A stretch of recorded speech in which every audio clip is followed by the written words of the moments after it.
வணக்கம். வீட்ல துணிமணி மலை மாதிரி குவிஞ்சு கிடக்கிறத பார்த்து, அடடா இது எப்படி சுத்தம் செய்ய போறோம்னு என்னைக்காவது சோர்வடைஞ்சிருக்கீங்களா? கவலையே படாதீங்க, நீங்க மட்டும் அப்படி இல்ல. இன்னைக்கு நாம வீட்டை சுத்தப்படுத்துறத ஒரு சலிப்பான வேலையா பார்க்காம, அது ஒரு முறையான அறிவியலா, அதாவது இல்ல பராமரிப்பு பொறியியலா எப்படி மாத்துறதுன்னு பார்க்க போகிறோம். வாங்க இந்த தொகுப்புக்குள்ள போகலாம். சுத்தம் செய்யறது ஏன் இவ்ளோ பெரிய மலைப்பா இருக்குன்னு என்னைக்காவது யோசிச்சிருக்கீங்களா? இதுக்கு காரணம் உங்க சோம்பேறித்தனம் கிடையாது. உண்மை என்னன்னா, அளவுக்கு அதிகமான வேலைகள் இருக்கும்போது நம்ம மூளைக்கு அதீத சுமை ஏற்பட்டு கிளீனிங் பராலிசிஸ் எனப்படும் ஒருவித முடக்கம் வந்துருது. அதாவது நீங்க சரியான உளவியல் கட்டமைப்பை பயன்படுத்தாதது தான் உண்மையான காரணமே தவிர இது உங்களோட இயலாமை இல்ல.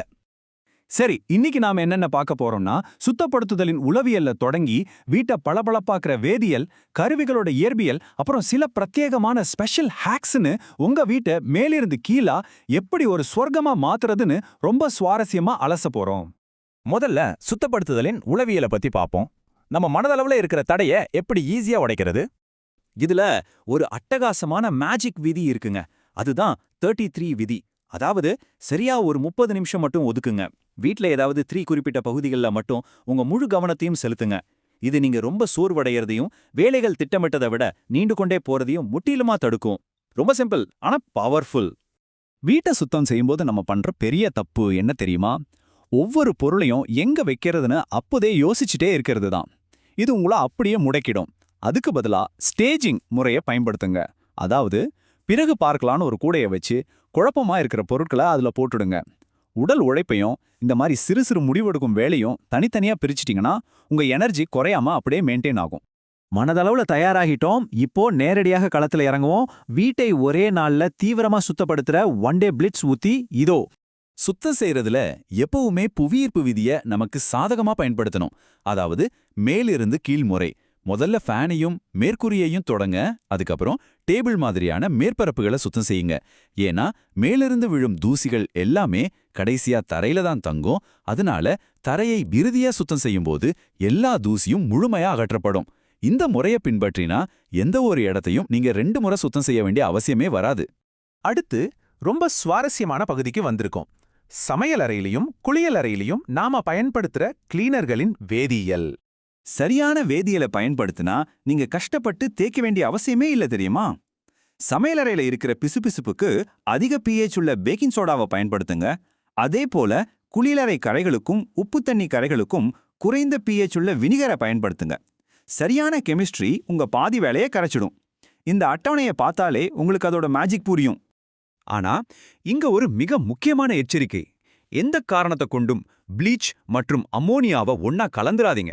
இது ரெண்டும் சேரும்போது மிகவும் நச்சுத்தன்மை வாய்ந்த ஆபத்தான வாயுக்கள் உருவாகும். அதனால கெமிக்கல்ஸை பயன்படுத்தும் போது ரொம்ப கவனமா இருங்க. சரி, கெமிஸ்ட்ரி பார்த்தாச்சு.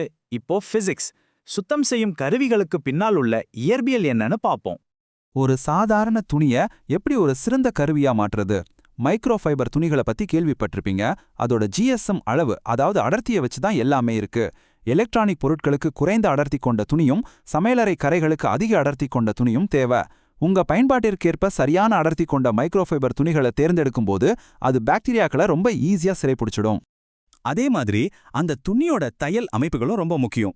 உதாரணத்துக்கு குளியலறையில சோப்பு நுரையை கிளீன் செய்ய வாஃபல் வீவ் அமைப்புள்ள துணியும் கண்ணாடிகளை பளபளப்பாக்க கிளாஸ் வீவ் துணியும் பயன்படுத்தணும். ரூமுக்கு ஏத்த மாதிரி துணிகளை பயன்படுத்தும் போது கிருமிகள் ஒரு இடத்திலிருந்து இன்னொரு இடத்துக்கு பரவறதை தடுக்கலாம். இப்போ ஒரு சின்ன மேஜிக் ட்ரிக் சொல்லட்டுமா? உங்க சோஃபாக்கள்ல செல்லப்பிராணிகளோட முடி ஆழமா ஒட்டிட்டு இருக்கா? ஒரு சாதாரண விண்டோ ஸ்குவீஜி அல்லது ரப்பர் கையுறையை வச்சு லேசா தேய்ச்சு பாருங்க. அங்கு உருவாகிற உராய்வு அந்த முடிகளை எவ்வளவு ஈஸியா வெளியே இழுக்குதுன்னு பார்த்தா நீங்களே ஆச்சரியப்படுவீங்க. இறுதியாக சிறப்பு உத்திகள் மற்றும் ஹேக்ஸ். நம்ம அன்றாட எரிச்சல்களுக்கான சில சூப்பரான மேஜிக் தீர்வுகள் இதோ. வீட்டுக்குள்ள நுழைஞ்ச உடனே செருப்புகள் குவியலா கிடக்கிறத பார்த்தா எவ்வளவு சலிப்பா இருக்கும். இதுக்கு ஒரு அருமையான ஐடியா இருக்கு. செங்குத்தான உயரமான ஷூ கேபினெட்டுகளை பயன்படுத்தி அந்த இடத்த அழகாக்குங்க. அன்றாடம் அணியாத காலணிகளை வேறொரு இடத்துல வச்சிடுங்க. இது உங்க நுழைவாயில பார்க்கறதுக்கே ரொம்ப நீட்டா மாத்திடும். வீட்ல இருக்கிற விலை உயர்ந்த ஓலெட் டிவியை சுத்தம் பண்ணும்போது ரொம்ப கவனமா இருக்கணும். குழாய் நீரை பயன்படுத்துறதோ அல்லது வட்ட வடிவமா தேய்ச்சு துடைக்கிறதோ டிவியோட ஸ்கிரீன்ல இருக்கிற எதிரொலிப்பு தடுப்பு பூச்சை நிரந்தரமா டேமேஜ் பண்ணிடும். முதல்ல டிவியை 20 நிமிஷம் ஆஃப் பண்ணி குளிர விடுங்க. அப்புறம் காய்ச்சி வடிகட்டிய நீரை டிஸ்டில்டு வாட்டர் மட்டும் பயன்படுத்தி நேரான கோடுகள்ல தொடையுங்க. இவ்வளோ கஷ்டப்பட்டு சுத்தம் செஞ்சதுக்கு அப்புறம் அந்த உழைப்பு வீணாகாம அப்படியே மெயின்டைன் பண்ண வேண்டாமா? அதுக்கு தான் இந்த 10 நிமிட மாலை நேர பராமரிப்பு. தினமும் இரவு தூங்க போறதுக்கு முன்னாடி வெறும் 10 நிமிஷம் ஒதுக்கி கிச்சன் சிங்கை சுத்தம் செய்யுங்க, சோஃபா குஷன்களை சரி செய்யுங்க.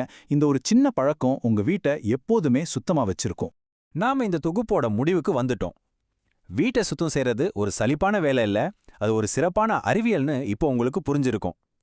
உங்க இல்ல பராமரிப்பு பயணத்தை தொடங்க இன்றிரவு எந்த 10 நிமிட பழக்கத்தை நீங்க தேர்ந்தெடுக்க போறீங்க? நீங்களே முடிவு பண்ணுங்க. உங்க வீட்டையும் மன அமைதியையும் மீட்டிடுங்க.